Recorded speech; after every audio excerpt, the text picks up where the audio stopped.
Good morning, everyone. Thank you very much for joining us today.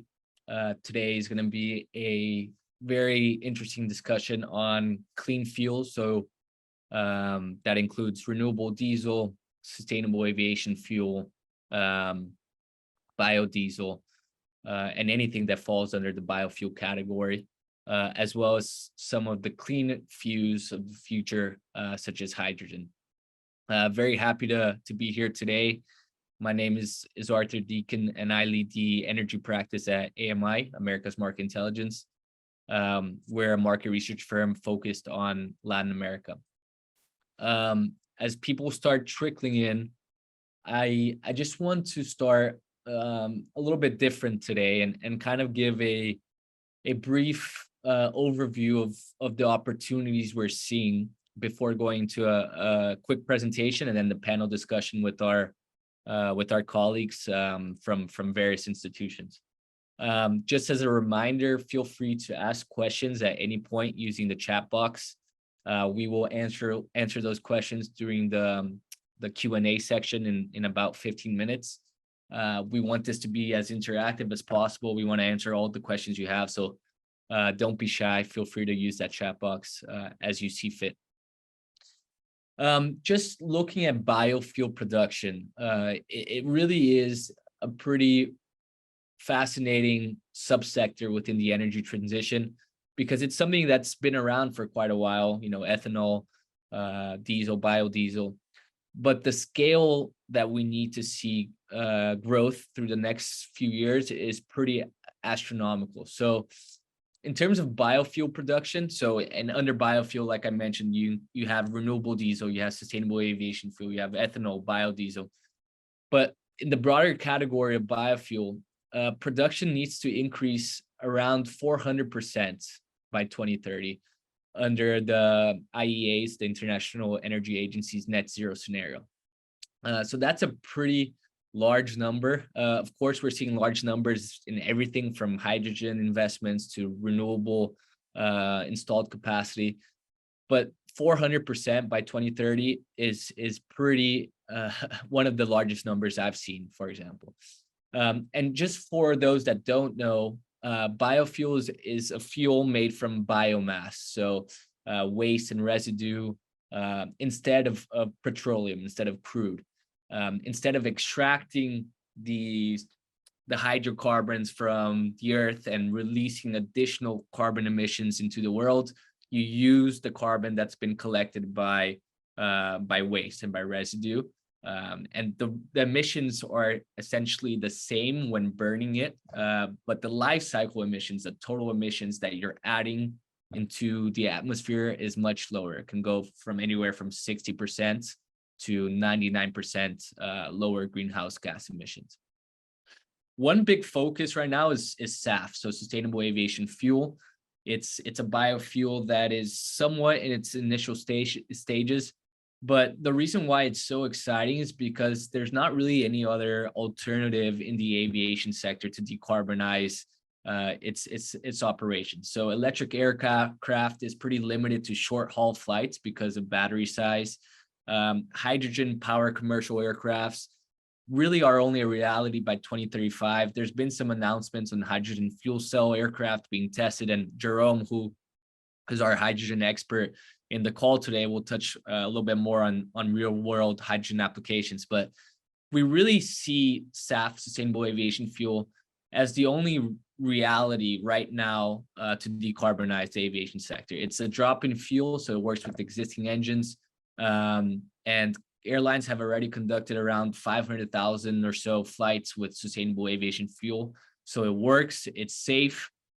Sean, who represents Airlines for America, the largest industry association of airlines in the United States, will touch more upon that. But the biggest, I would say, two biggest issues in terms of scalability of SAF is the lack of feedstock, so the biomass that I've mentioned, needed to produce these fuels, as well as the cost. It's still around 2 to 3 times more expensive to produce SAF in comparison to traditional jet fuel. So that cost differential is pretty, it's a pretty big detriment to the scalability and the adoption of SAF. But there's subsidies and different incentives being used to reduce that cost discrepancy.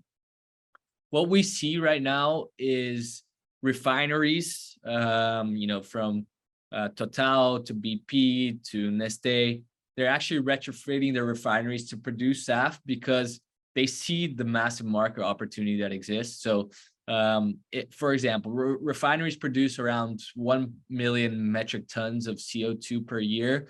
So if a metric ton costs $100, if there's carbon prices in the market, then the total cost of just paying for the CO2 that you're releasing is $120 million.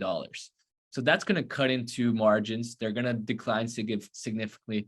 So moving towards fuels where you get paid for the carbons that you're reducing instead of fined for the carbon you're releasing makes a lot of sense. And then from other sides, such as businesses, consulting companies, they're buying SAF for business travel to reduce their own operational emissions. And then there's the fast food chains who actually are the ones that are producing a lot of the biomass. So used cooking oil, which is just oil used for cooking, is something that's very common, especially in fast food chains.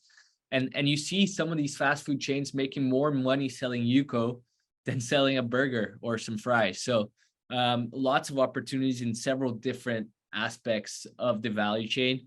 But I think perhaps where companies or have the most growth potential is in the feedstock space. So if you own feedstock these days, you're essentially king in this sector, right? If you don't have feedstock, you can't move forward with projects. And what we're seeing is a pretty big feedstock supply crunch during the next few years if current trends don't change. The demand for vegetable oil and waste and residue oils should increase around 60% by 2027. And they're in very high demand. And that's because they satisfy, especially waste and residue, they satisfy greenhouse gas emissions reductions in both United States and Europe. And we see Latin America playing a big role in saving the day in terms of supplying that feedstock. So just wanted to give that overview before we dive in. If we move on to the next slide, I think that's just our legal notice. But the following one, I just kind of want to give a brief overview about our company, America's Market Intelligence. We've been around for 30 or so years now. We started off in Mexico, but we're a LATAM focused consultancy that helps companies expand or enter into Latin America through market intelligence. If we can move on to the next one, please. Basically, these are a range of different clients we've worked with in the past. You see some energy clients, but we also have several different industry focuses from payments, logistics, to mining. And I focus mostly on the energy sector. So the next slide, please. So the way we operate is that we use subcontractors across the region. We have around 400 or so. Many of them are industry experts, very well connected. And using these subcontractors is the way that we collect intelligence for our clients, help them make informed decisions, help them understand what their competitors doing, what the market landscape is, who to partner with. All of those types of services are things that we offer to our clients. And if we move forward to the next slide, please. This is just a brief history of the company. As I mentioned, it's been around since 1993, founded in Mexico City. Move forward to the next slide, and then the next one as well, please. This is just a continuation of that timeline. Here are some of the services we provide. For this case, I think it's relevant, mapping, understanding, and securing feedstock supply is something that we work with. Doing partnering analysis, so determining which companies to sign long-term supply agreements for feedstock, which companies to potentially do a joint venture with, which feedstock providers potentially to acquire. We also do opportunity benchmarking for production plants. Where should you set your biofuel production plant and why? Market size and demand studies for feedstock. So all that is covered under our energy practice. If we move forward, please. So just looking into the feedstock supply, we believe that Latin America is going to become a major source of feedstock for renewable fuels. And if we move on to the next slide, the reason why is that there's abundance of feedstock availability in several different countries.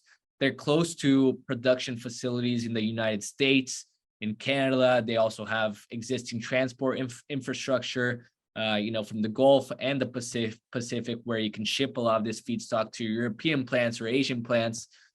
So the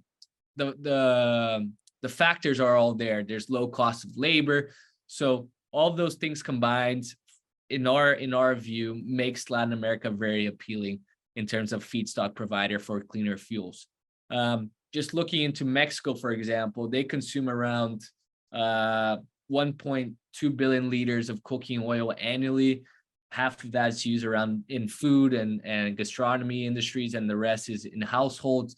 A lot of that market still untapped. There's not many companies collecting used cooking oil. We see some small local producers that send a few trucks around town to collect the UCO, or used cooking oil, from restaurants. But once in production, these small biodiesel entrepreneurs, they're often subject to theft and blackmail from cartels. There's not much of regulatory support for biofuels. So we've actually spoken to a biofuel producer, Amro, from Mexico, and they have to sell their biodiesel as fuel additive instead of biodiesel, to allow them from being exempt from a mineral tax. So there's different little discrepancies that players in Latin America have to be aware of. And securing feedstock supplies is not easy in LATAM. So most of the countries, as I mentioned, the processing and the collecting of feedstock is very nascent and fragmented. Animal fat, which is also a big source of potential feedstock for sustainable aviation fuel and other fuels. It's even harder to procure than used cooking oil. In Brazil, there's a pretty big monopoly by the big animal fat producers such as JBS. So it's not an easy market. It's challenging. So biofuel producers need to find areas with limited competition, with an abundance of feedstock supply, and a well-developed supply chain. And that's a rarity in many parts in Latin America. So if we move forward to the next slide, while vegetable oils can be used, a large part of the feedstock supply for these renewable fuels is still vegetable oils. It's soybean oil. But the problem is that soybean oil is in direct competition for food. The industry stance, and Sean probably can touch on this later, is to not use feedstocks that compete with food, that compete with land use. I think the industry is very clear about that. And in Europe, you're seeing the phase out of palm oil. And then there's also limits on other feedstocks that have direct competition with food. And that's boosting the production of waste and residues and other rotational crops that don't have direct correlation with food supply. Overall, if you use all the global feedstock of virgin oils and waste oils, we think that you can only provide around 5% of the total crude demand. So that's a very small amount. And what that means is that producers are going to have to look at other next generation feedstock supplies, such as algae, such as forest residue. They're a little bit more advanced, and we still are figuring out the technology around it. It's more costly. So that's why we see here in the chart to the left, most of the annual growth in feedstock supply for biofuels is going to come from soybean oil, and then those waste and residues such as used cooking oil and animal fats. And these second or third generation feedstocks are still not present in this chart. So if we move on to the next slide, there's actually 3 different biofuel plants planned for Latin America. There's SGB Bioenergy, there's the Omega Green Refinery in Paraguay, there's Vibra's Manaus biorefinery that will use palm oil. But if all of these produced at their full capacity, we could see them supplying up to 10% of SAF, global SAF, by 2030. Of course, there's a lot of different factors that play a role into it. The total production elsewhere will also impact how much percentage LATAM is contributing. But what we see in Latin America is that biofuel plants should be primarily focused on exports. There's not much of a local regional market for biofuels. In fact, 90% of all renewable diesel demand growth through 2026 will come from Europe and the US. And then when we're looking at SAF or biojet, 99% of that demand growth will come from the Europe and the US through 2026. There's not much of a local market for those fuels, but there's definitely an export market for them. If we move on to the next slide, this is just to show the amount of growth that we need to see for SAF. So around 76x growth needed by 2030. SAF only accounts for less than 0.1% of global jet fuel, and that's expected to rise to around 4% by 2030. But if the industry wants to reach carbon neutrality by 2050, the aviation industry, that 4% by 2030 needs to reach around 65% of total jet fuel. So that's a pretty astronomical figure, and it's going to require a lot of different players involved and a massive investment.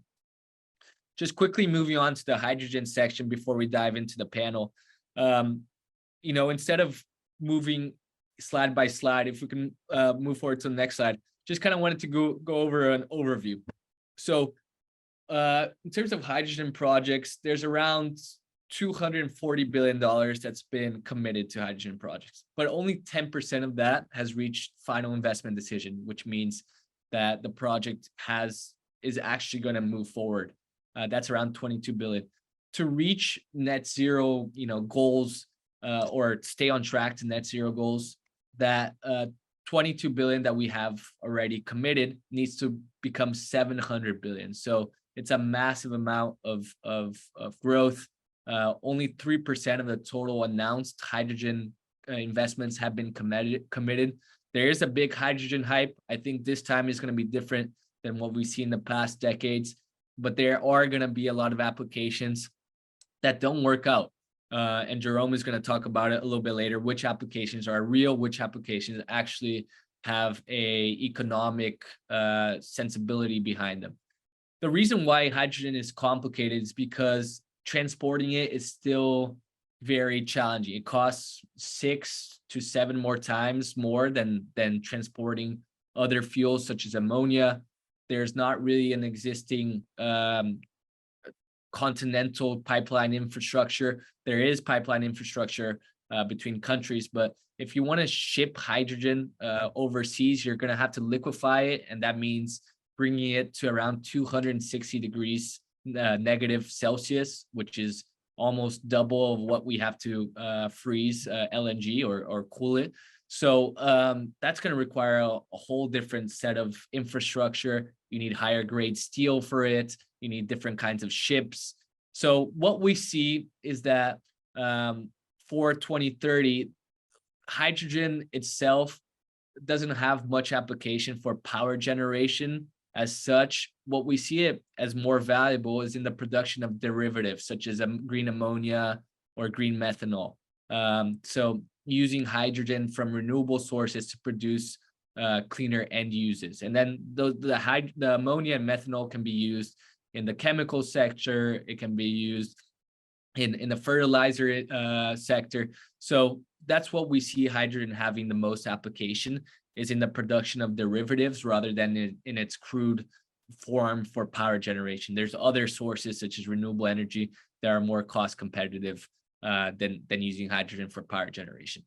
There's a couple of slides here on hydrogen, but instead of going slide by slide, we'll share this deck with everyone after the fact, so you can take a look and let us know if you have any questions. But I want to get started with our panel because we have 3 very experienced and very knowledgeable panelists with us today, and I want to introduce them. So if we can move forward to the slide on the panelists, please. Starting with Sean, who he is the managing director for Airlines for America. He basically represents all of the different airlines in the United States. Prior to his current role, Sean was at Boeing for 30 plus years, and he has multiple decades working with environmental strategy for Boeing and for other companies as well. Thank you for being here, Sean. I really appreciate it. Marcel, he is the CEO and founder of Investancia, which was created in 2013. It's a leading agroforestry and tree genetics research company. They basically are the leading provider of Pangamia oil, which is a feedstock used for sustainable aviation fuel as well as renewable diesel. So Investancia is doing great work in that feedstock space, and very happy to have Marcel here as well. And then last but not least, Jerome, who founded Pioneer, which is essentially a hydrogen services provider that is working on accelerating the use of hydrogen as an energy carrier, and then as well as other clean fuels as the ones we've been mentioning in this webinar. Thank you very much for joining, Jerome. So just to get started, I wanted to ask Sean briefly if you could tell me a little bit more about himself, as well as an overview of what he's seeing in the sustainable aviation fuel space.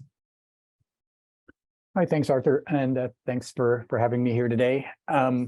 So I've been working in the aviation sustainability world for about 12 years now, first at Boeing, now with Airlines for America, and really focused on sustainable aviation fuels for the A4A team and for the airlines of the United States. There have been countless studies on the roadmap to net zero for aviation. Net zero 2050 is the industry-wide goal for all of aviation, and as of last fall, also for the governments of the world through ICAO. And so there have been countless roadmaps for how aviation can get to net zero by 2050 through improvements in airplane technology, through improvements in operations, and also through sustainable aviation fuels and other emerging technologies, such as hydrogen and battery electric powered airplanes. And without exception, they all point to sustainable aviation fuel as providing the largest untapped potential to decarbonize aviation. The different studies vary in how much potential they see in hydrogen and in battery electric aircraft. And there's a growing amount of optimism present amongst the startup community in those spaces.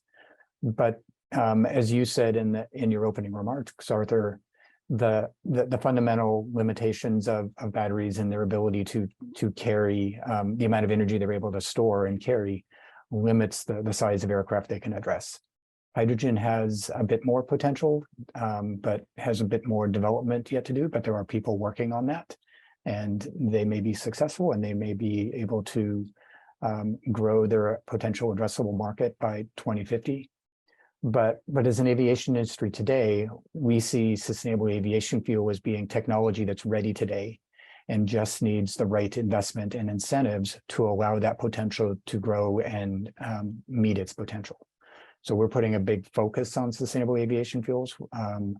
Within Airlines for America, we've aligned with the US government's target of getting to 3 billion gallons of SAF available by 2030, available to the US market. And that's the US SAF Grand Challenge. And so we're trying to support that as individual airlines and in an industry-wide. It's going to be very challenging. It's going to require exponential growth from where we are today and SAF availability to get there. But in terms of feedstock availability and technology availability, the potential is there. And we need to all work together to make that potential achievable. For sure. Thank you very much, Sean. Yeah, I think the reality, as I briefly mentioned in the intro, is that SAF is the only technology that is ready now to be used for the aviation industry. Hydrogen and electric batteries for planes still are not really feasible in terms of size and other technological limitations. Thank you for that. Marcel, looking first, if you can give a brief overview about Investancia and what you guys are up to, and then also looking at things from the feedstock perspective, how do you see this feedstock supply crunch coming along, and what do you envision as being the leading feedstocks that will succeed in providing in sustaining this growth in clean fuels? Very good. Thank you, first of all, Arthur, for inviting me over for this webinar. Very interesting, hot topic in the market at the moment. Yes, we at Investancia, we are concentrated in South America. And I couldn't agree more with your own analysis and Sean's analysis just from now, that we have to look at ready technology to go as soon as possible to be able to decarbonize not only the airline industry but transport industry as a whole.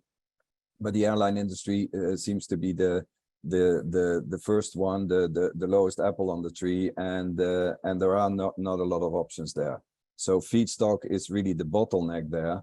And if we look at renewable diesel, you know, we always talk about drop-in renewable diesel. Basically, if you go for a B100, which in some cases, if you use the right feedstock, it can even be over the 99% of emission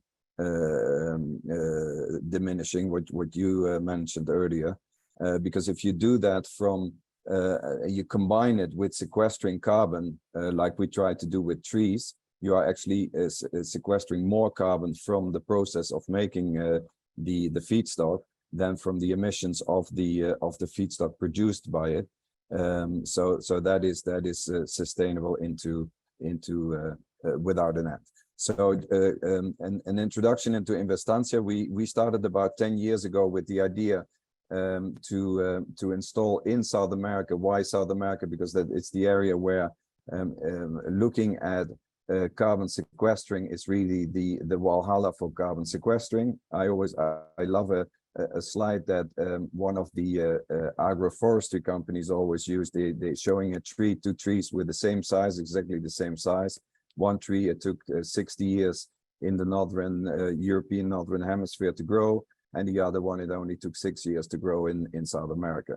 So if you want a productive carbon sequestering environment, South American is the place to do that. And reforestation is, of course, a very quick way to do it. So if you then can combine, which was the intention from Investancia out of the gate, to combine both carbon sequestering and the production of feedstock, so making feedstock from trees. We went looking for genetics and tree types that had good returns, good yields on producing vegetable oils, and were apt to be used in the South American environment. So from a lot of potentials that were out there, and that also answers one of your questions, Arthur, of what we see as feedstock possibilities, are trees like a neem tree, jatropha. We all know of jatropha. I think jatropha will come on the list if sufficient genetics work is being done there. There are feedstock like castor. There is we ourselves are working with Pongamia, and I'll come back to that, why we chose Pongamia. But we are also working and looking at native species, because it's ideally you combine a native tree species with an exotic and go for the highest yield there, but also to prevent large scale monocultures, which also have their drawbacks there. So what we did, we chose the Pongamia tree, which is a tree that originates from Indonesia, India, Australia. There are some activities in the US, in Florida, and in Hawaii. We ourselves went out to, first of all, look for the right genetics there and trial the genetics in South America. We chose in South America to do this in Paraguay. Why Paraguay? Because 60% of the country is the Chaco area, which has been undergone a very high level of deforestation. So you have a lot of cattle pastures, because the deforestation only happens for cattle pastures in that area. So we developed a protocol to use mainly Pongamia, but also going into other native tree species to reforest previously deforested areas. There are some conditions to that. For example, you have to go into areas that have been deforested before 2007 to be able to to get through the certification requirements for RED in Europe. So looking in all of that, we brought together a concept of using trees to reforest cattle pastures, to certify those reforestation areas first as AR projects under Vera in the US, and then developing further and selecting further the genetics to get into the right volumes to be able to provide local and US and European based refineries for HVO. And last year we had a major oil company that became a shareholder. So the oil industry is definitely looking at this, and our challenge, and we can go back to that, is now really scaling our operations. Our plan is, and we are actually in execution to reforest up to 120,000 hectares with about 50 million trees. We have the tree factories for that and the protocols developed, and we are in full operation to try to make that happen. Perfect. Thank you very much. Yeah, lots of interesting points there. I think, and just in summary, basically there's not one single feedstock that is going to be the solution. It's going to be a multiple of them, and some of them are not even in our radar.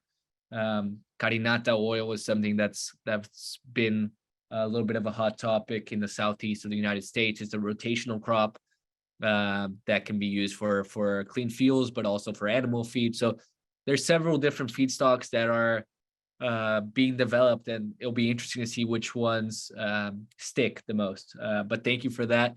And just moving quickly to Jerome to give us a little bit of a hydrogen perspective on what's going on around the world and the real world applications that he's seeing.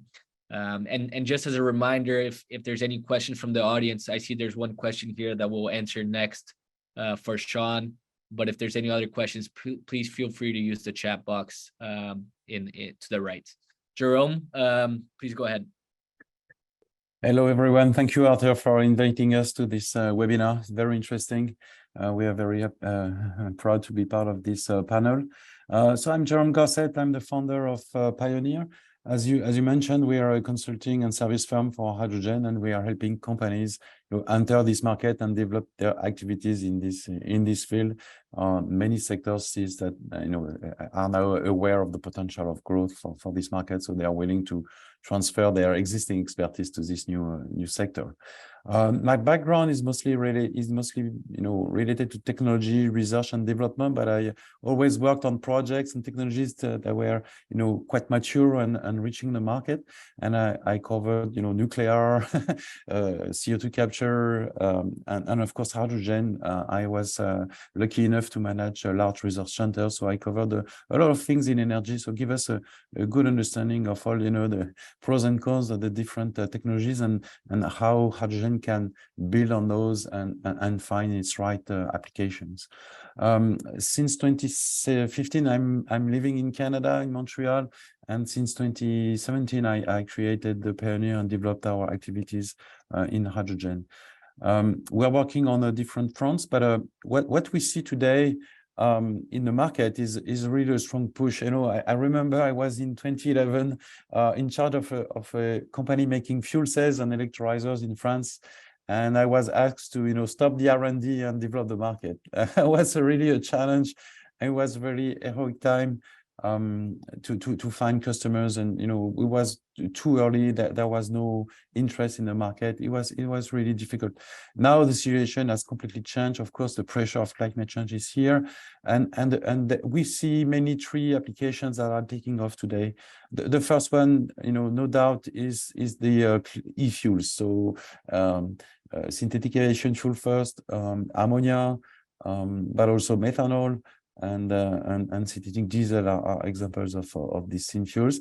And why these fuels? Because today there is no there is no fleet or there is no application able to absorb hydrogen directly. Then you need to use existing engines or existing energy production equipment. So you have to convert this hydrogen that you can produce cleanly into another fuel that can be used. And as was mentioned earlier, SAF is ready to use. Everything is in place for SAF to be used. So hydrogen needs to be converted to SAF. So that's the first sector. The second one is mobility. Mobility application. So we see every day new announcements from truck companies or any player in this mobility sector. There are a lot of projects being developed in Europe, in North America. The mobility for heavy duty or medium duty trucks is really taking off. There is an offer reaching the market. We are seeing prototypes. We are seeing first series of products reaching the road. So in the next 5 to 10 years, there will be products available at a larger scale. So this shift has started. To the difference of the e-fuels, I see the mobility market as a much more regional market. In this market, there is a viability for hydrogen because anyone is ready to pay quite a lot for energy in his truck or in his car. But you have the cost of transportation and you cannot go that far. So mobility projects are usually hydrogen produced locally and used locally, which is different from the e-fuels that can be produced at a much larger scale and that can be shipped, even across oceans. And a third one I would like to mention is the steel industry. They have strong programs to shift from natural gas to hydrogen. I would say the difference in there is that this market is controlled by a handful of players, very powerful players. So it's not a a myriad of players like for mobility or thin fuel applications. Perfect. Thank you very much. So 3 main sectors that you see potential for hydrogen: e-fuels, mobility, and steel industry. And e-fuels itself, of course, there's a lot of overlap with clean fuels. Interesting. We can expand on that a bit later. Sean, this question came for you. So it says, with Latin American SAF projects planning to source palm oil as a feedstock, will this be acceptable to consumers/airlines given deforestation concerns associated with palm? What are your thoughts on that? Yeah, the short answer is no. So the airline community has made strong commitments to ensuring that the SAF they use meets strong sustainability standards.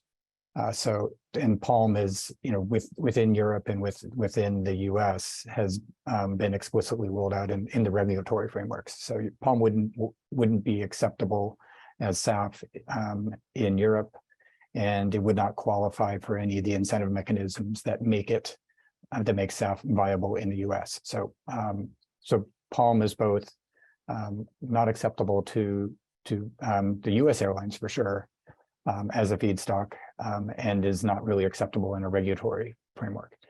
However, within Southeast Asia, within the palm oil producing countries, there are very specific local dynamics there around the economics of those countries, and those are a little bit different. And that may be similar in Latin America as well. But certainly from a global airline industry, palm would not meet the sustainability standards that have been set as requirements on a national and global basis. On a global basis, the requirements are getting set essentially through ICAO and the CORSIA program. And again, very difficult for palm oil to meet those standards, qualifying standards there. Yeah, thank you for that. I think it's important to look at feedstocks in terms of a regional perspective. Sometimes, soybean oil, obviously very popular in the United States, and then Europe, it's more of a focus on waste and residue, used cooking oil, animal fats. Southeast Asia, a little bit more palm oil. LATAM, still to be determined, but I'm sure there'll be some use of palm oil. Regulations are a little bit more relaxed. We see one of the refineries or one of the producing plants being announced in Latin America. Their main source is going to be palm oil. but if they're looking to sell to American or European companies, they might have some challenges. So, it's something to consider for sure. Marcel, looking at Pongamia oil and the benefits of this feedstock in particular, I know that it's different than other feedstocks because when you're growing it, you're actually capturing carbon, so that reduces the life cycle emissions even further. It can actually be negative carbon emissions, compared to crude. How do you see Pongamia oil scaling up in the use in sustainable aviation fuel and renewable diesel? Are there any challenges still remaining for the scaling up of Pongamia oil? Yes, it's we shouldn't forget it's agriculture, so we are exposed to agricultural risks and challenges that every agricultural related industry has. Pongamia is still very young, so there's very little research. It's a bit of a contradiction because in countries like India and Indonesia, Pongamia oil has been used for ages and ages for both as medicine, as lamp oil. So the energy value of Pongamia has certainly been recognized, but not a lot of research has been done on the genetics, the development of the genetics of it, selection of the genetics. So we started with some partner companies in Australia and the US. We started doing that about 10 years ago. It's a tree. The tree starts yielding flowers and for that pods after 4 or 5 years. So it's a long cycle to know the results when you select. Nobody in the world is really yet into serious breeding programs, let alone genetic modifications. That is still young. That is why we are also combining it to de-risk it and to have access to additional financing as reforestation programs, which also allows you to do that in regards to additionality, because simply there is no solid proof of concept for high volume production. The results that we are getting so far are very promising. The big advantage, because we work with both Pongamia and also Acrocolmia, which is it's a local tree type. It's a big advantage of Pongamia is that you can clone it, you can produce it in high volumes. We have been adopting a lot of the eucalypt industry protocols for propagation, for cloning. That works very nicely after a lot of trials with Pongamia. So at least you can get into volumes. We currently have a production capacity of 2 million trees going to 6 million trees per year. So that is feasible, which in some other tree types we're looking at would be very hard. And the moment you have to craft trees or you have to work from seeds, that is much more difficult to then control the yields of your reforestation areas. Then of course it's the adaptation to local climates. The areas that we are, the big advantage is there's a lot of room, but it's a very harsh area. The Chaco, 50 degrees in summer. It's a dry forest. Under climate change, there's not supposed to be any frost, but we did experience some frost 2 years ago. So there are all those challenges that you have to work around. Development of automatic harvesting methodologies, doing reforestation projects without irrigation. So all of these challenges we've been working on the last 10 years. It will take another 30 years, but if you look at it, it's something very common in agriculture. If you look at soya, soy was a very ugly little plant from China 40 years ago when it came first to South America. And now South America, you couldn't even imagine South America without soy. That is how well soy adapted to the local environments, and that is what agriculture is about. We are a bit in a hurry because the market is there, and the sooner we can produce, the better it is. So those are the challenges we're working with on a daily basis. Perfect. Yeah.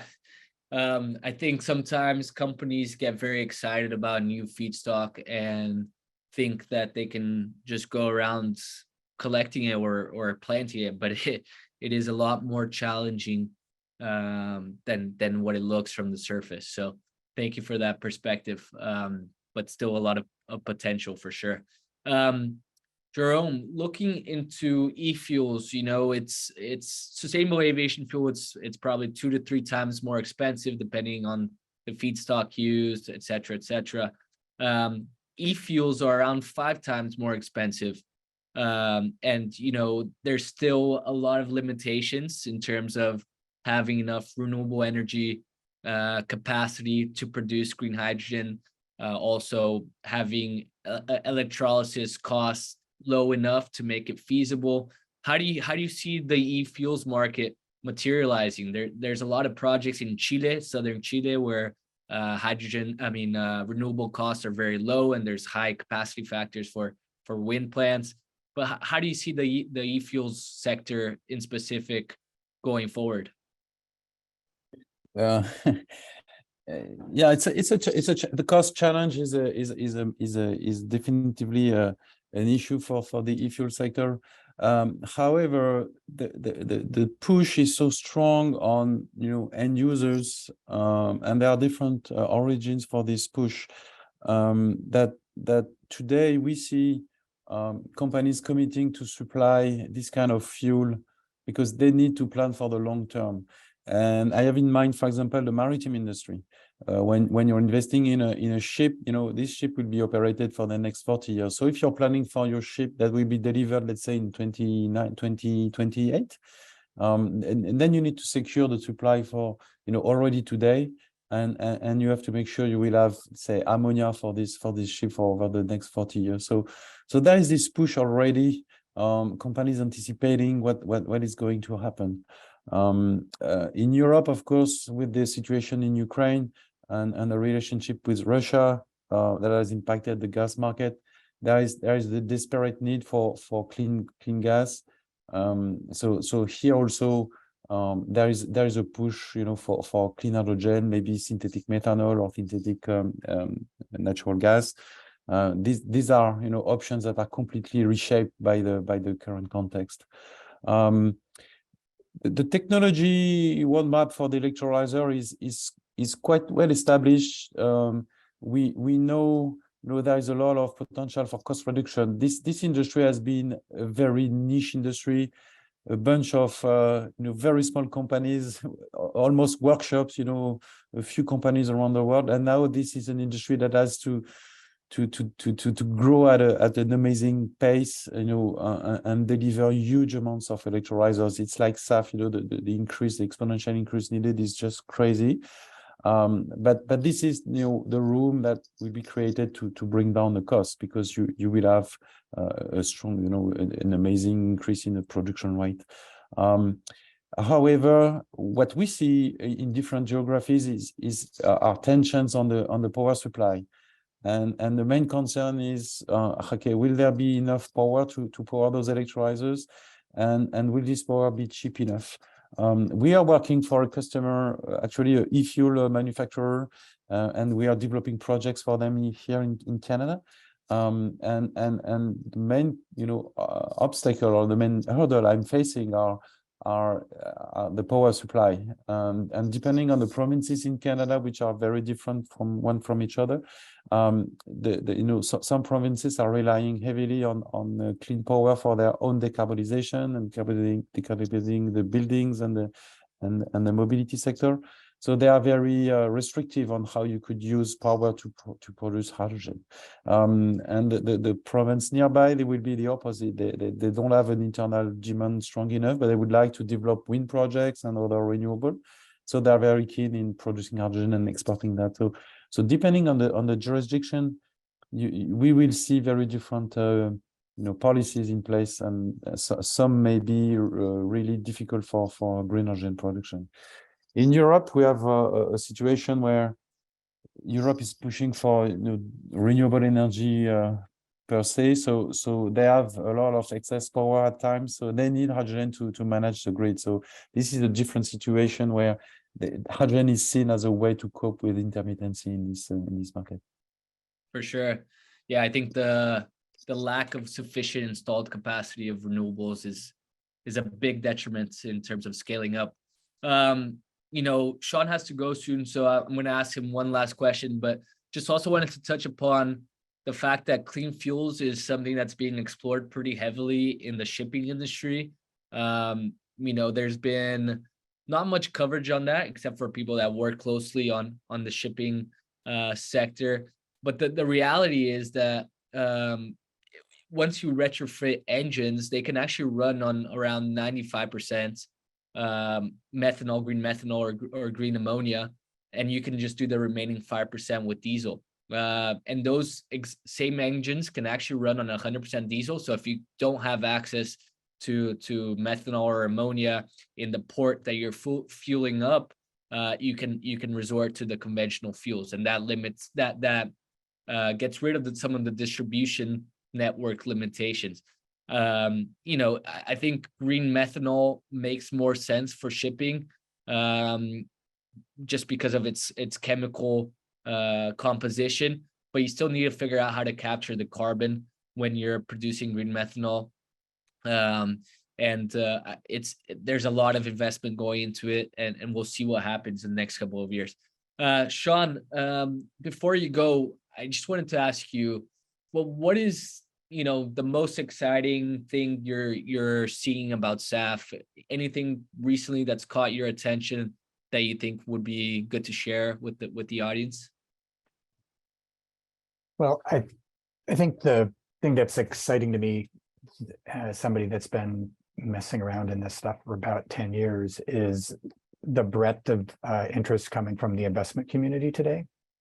That the availability of capital to SAF producers is better than it ever has been, and the sheer number of SAF development projects that are in the proposal and development stage. You know, several years ago, I could rattle all of the SAF project off the top of my head. It was, you know, 2 hands worth of stuff. Now it's, you know, well over 100.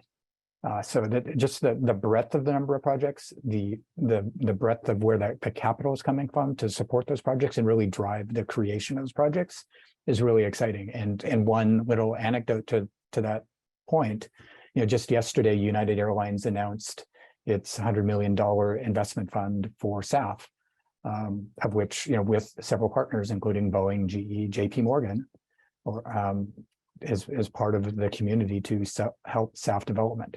They're doing that because they believe in the potential, and you know, when you've got a bank involved, they're doing it because they believe it's something that they'll get a return on investment in, and so that's a really positive development overall.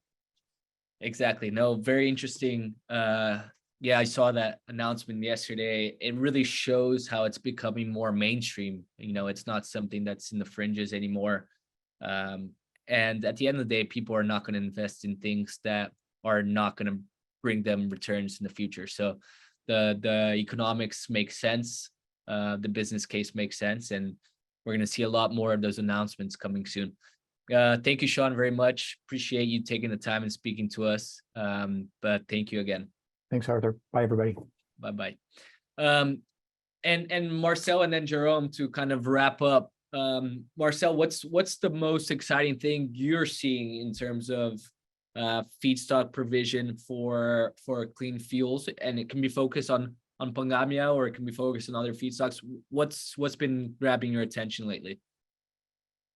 Yes, first of all, I agree fully with Sean. The interest in the industry is definitely there and growing. In our space also, feedstock development, which 10 years ago was still very hard to get financing behind. Today is a bit easier, and you see a solid interest from big industry players because they feel the need for feedstock, and feedstock being the bottleneck to develop all of this. From the other side, which I also wanted to stress, is just to because we in feedstock we always are looking and comparing to the billions of barrels of fossil that by the end of the day we will need to replace, right? And is that possible with, even if you have all hands on deck, all possible feedstocks being used cooking oils, waste, and eventually growing. We as a company look more at combining as a carbon sequestering and growing, so that you have a possibility to extend production of feedstock, as where, for example, used cooking oil is by definition a closed market, because if not, the word used need to go out. It's by definition a defined market, where we already see in Asia, for example, that the market is hitting its limits in finding sufficient and quality wise, that used cooking oil is used cooking oil, and we're not via the back door tapping into the food market. So for that, that is where we are really focusing on. I think using degraded land, which is one of the criteria for RED in Europe. There is a lot of degraded land in the world that can be used. So to avoid further deforestation, on the contrary, to motivate a further reforestation, but certainly not going into a further deforestation, using degraded land, finding solutions of crops, further developing crops that work at degraded land. And then I'm convinced going into various crops, avoiding 100% monocultures for all kinds of obvious reasons, looking at biodiversity, certainly not going into solutions that kill biodiversity in doing so, which is also very feasible today to do that. Looking at all of that, just to give you a number, we have calculated that if we reforest 400,000 hectares in Paraguay, in the Paraguay Chaco, which in a southern American environment is not, it looks a lot, but it's not. If you look at the millions of hectares that are being used for soy or for even eucalypt plantations, really millions and millions of hectares in South America, 400,000 hectares in a country like Paraguay makes theoretically Paraguay independent of any diesel import. So diesel for truck, airlines, etc. So it is feasible. Our project of 120,000 hectares is calculated to be able to provide about a third of a mid-size HVO refinery. So you can get to those numbers. We just have to do it in really looking at sequestering carbon as we do so, using degraded land, looking out for biodiversity, so that is the optimistic note I wanted to finish on.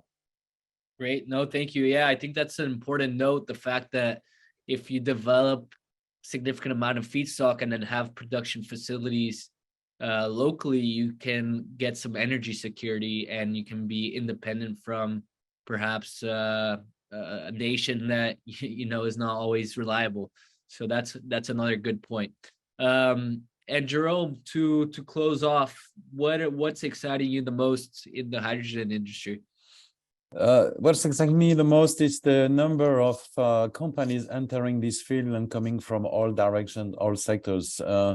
As we mentioned already, the cost of hydrogen needs to go down. The cost of distribution of hydrogen needs to go down.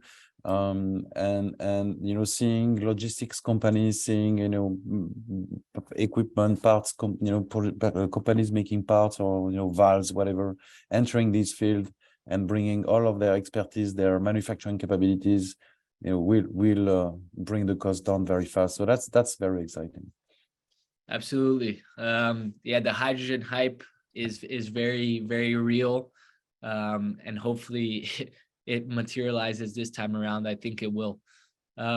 We've reached the end of our hour. I want to thank first the panelists for their time and contribution. Very, very interesting. I learned a lot today. I hope the audience did as well. And thank you for all of you for joining. If you guys have any other questions, please do reach out. We'll be sharing this information in a few days, but thank you very much and have a great day.